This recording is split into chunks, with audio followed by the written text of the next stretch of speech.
So I'm going to read Exodus chapter 40, and I'm going to read from verse 34. Then the cloud covered the tent of meeting, and the glory of the Lord filled the tabernacle. Moses could not enter the tent of meeting because the cloud had settled on it, and the glory of the Lord filled the tabernacle. And all the travels of the Israelites, whenever the cloud lifted from above the tabernacle, they would set out.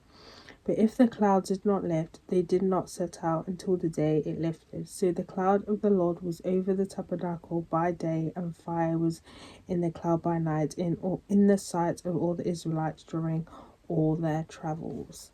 Now, I was just chilling in bed, and I just realized that this is basically the whole story of this tabernacle came into my head, because for me, for the past few days, I've just heavily felt the presence of God in my bedroom. So my bedroom is literally what I do all the time. All the time I do is usually here is why I pray, when I read the Bible, when I do my art in here. Basically, I do pretty much everything in here, but it's only recently where I fully felt like the presence of God. And I think so it's like become like a mini like tabernacle.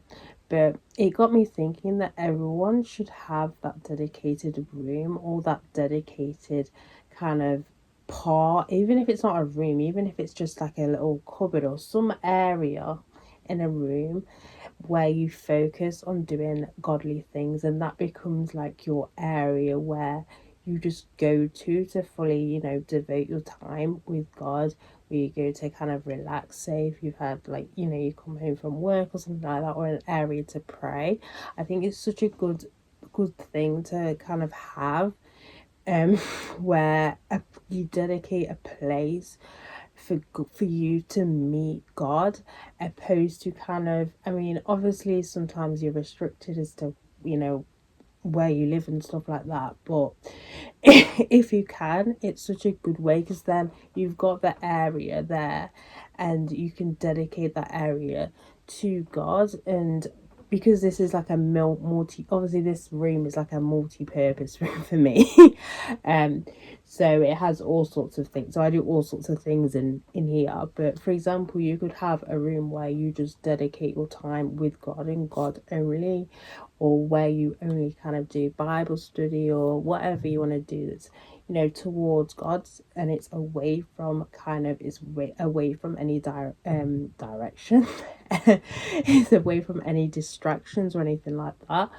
um but yeah, it's just a great way, as I said, to have that meeting point with God, because sometimes our day is so chaotic and we don't spend enough time with our Father, which is really important that we do spend time with him, because he's the reason why we have success in our jobs or whatever. Why you're too busy for him. We should always spend that time, to be, because it's more important. I know sometimes it's like, well, actually, I've got all this I need to do, and this, but actually, spending time with God is more important, because he literally refreshes us. He refreshes us and he spurs us on. I might have said this before, but he's like your cheerleader, like your cheerleader cheering you on. You're like number one fan. So it's like kind of important. That might be a bit cheesy.